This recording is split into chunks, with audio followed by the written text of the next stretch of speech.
We don't just get a single grob here, played by Magnus Carlsen, no. We get a double grob. Hikaru Nakamura mirroring him, just trolling the entire chess world this week in Title Tuesday, an online elite chess tournament for the world's best grandmothers. It's the early tournament, it's May 13th, and the Global Chess Committee are literally debating right now, is this the single worst opening that we've seen by two top 10 players in 2025? Let's dive in on some chess here, and winner of this game wins the entire event. So Magnus carries on with pawn to d4, some sanity. Hikaru mirrors once more, and now surely you take the pawn on g5 with the bishop, or you defend this guy, but no, that would be way too normal. Magnus keeps it quirky here with pawn h4, just ploughing Harry Houdini down the board. Hikaru now gobbles this one. Magnus takes here, both enjoying some noodles, and now according to cutting edge modern double grob theory, you should develop the knight to c6. But Hikaru drops back with the bishop. Now, you're normally advised not to move the same piece twice in the opening. It's definitely not a good move here. Magnus explodes the center. We're in some kind of weird old Queen's Gambit or something suddenly. Now Hikaru remembers his theory. What a guy. He wants to bamboozle Magnus here, but Magnus just carries on with knight to c3po. The force is strong with this one, and if you carry on with knight b4, well, there's queen a4, check, and your knight's in trouble. So instead we get pawn e6. Now the threat's a bit renewed, but Magnus takes in the center. No time for knight b4, or you get hit with e4 here, and that bishop's in trouble. So we get takes instead. Bishop f4, now a good move. Then you can go rook c1, defend this square if needed, but not played. Magnus goes inaccurate here with bishop h3, and it allows Hikaru to play queen d7. Why is that so desirable? Well, then you can get the king out of dodge, right? But it wasn't played. We see this bishop moving for the third time and dropping back to this diagonal, just not the most pertinent one. He's left Magnus with this unopposed monster. No castling queenside today, so Magnus carries on developing, and now these are arguably some of the better moves for Hikaru, but it's getting really tough already to develop in a harmonious way. He doesn't find any of the best moves. He goes for this kamikaze knight. Here it is. Galloping forward, charge, he yells. I mean, he doesn't, but it was a great stream nonetheless. He's about to go to Forktown, population Magnus, so Magnus just calmly sidesteps. King f1 doesn't castle the king deliberately. You know, he wants to keep this rook here. Now we get pawn to c ships. The knight centralizes. Okay, it's being moved twice now, but with good reason, with good purpose. Bishop d6 played, and Magnus just chops, saying, I'll have your bishop pair. Does help Hikaru's development a little bit. And actually one of the top engine lines is taking here, you know, giving an exchange with bishop d7 and winning a rook just to try and develop, just because the bishop is that strong and the position is that bad. But it wasn't played. Fg by Hikaru. Pawn a3 hits the knight. What a stinky square that is. I mean, you need to have a good word with yourself if this is your position after 13 moves. And now look at this. Pawn e4. Magnus is exploding the center, and he's taking Hikaru to the house of pain, because if you capture, the knight centralizes, and the problem is all of the white pieces are just galloping in. You know, say bishop c7 or something, queen f3 comes, and you can even start just dropping pawns just to bring every piece to the party. Of course, this is just one sample line, but this gives a real sense of the problems for black. So what do we see? King f8. Hikaru desperately trying to just copy Magnus. He thinks if I mirror all game, maybe then something good will happen. But this is a bad idea. It's like starting a fight with young Wesley So. You just know you're going to get your butt kicked. Look at those cheese grater abs. What does Magnus now play?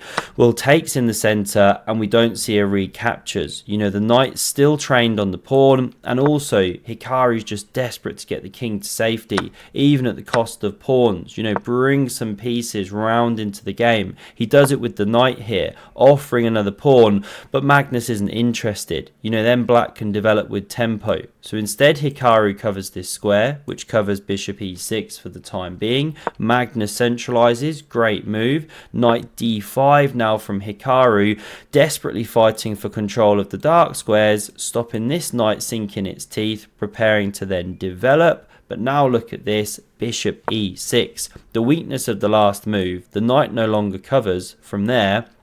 And now you don't just threaten a check, you threaten mate because of this pawn here.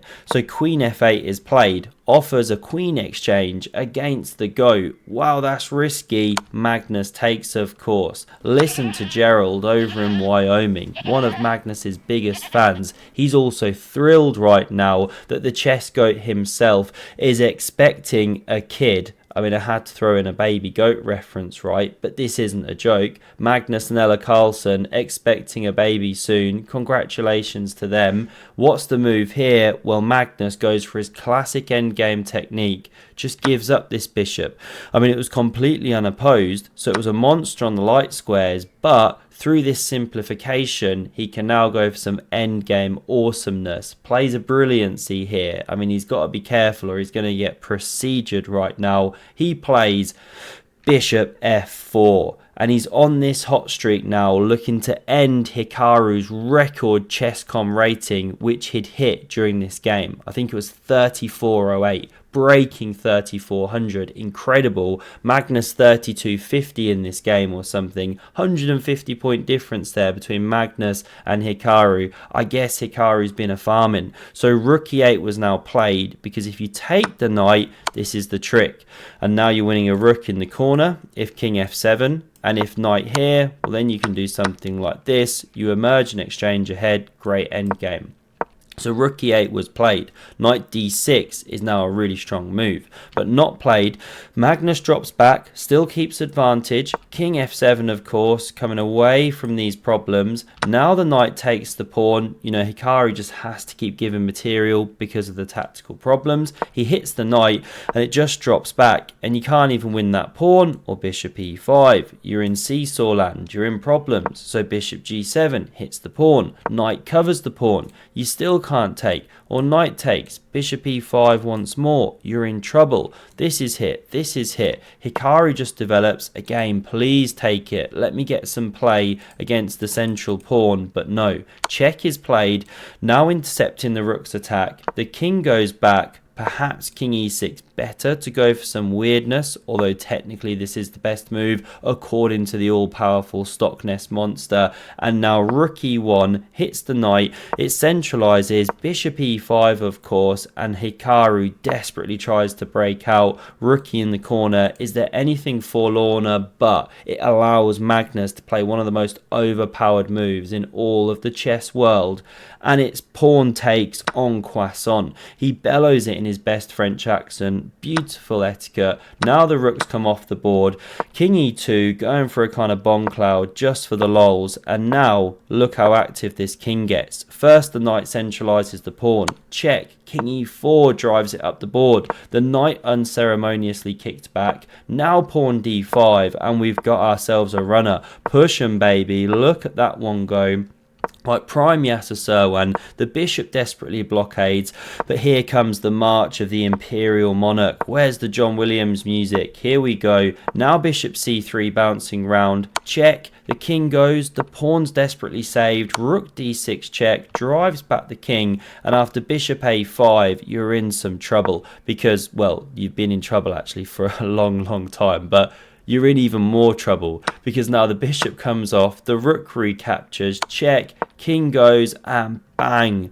This seahorse spawned, seals the deal. Magnus does a quick victory lap there of his Oslo studio. Why is this a resignation from Hikaru? Well, if you take, Forced, well, you're just bringing in the king, it completes its march, the rook's going to die, the pawn's going to go, you make a knight or something quirky, you win the game. No, I should have been serious. I should not have followed the clown show. And with that, Magnus beat Hikaru and he went on to win the tournament on tie breaks. Have a look at the video on screen if you want to see another absolute classic by Magnus and Hikaru entitled Tuesday, and I hope to see you again soon. Cheers.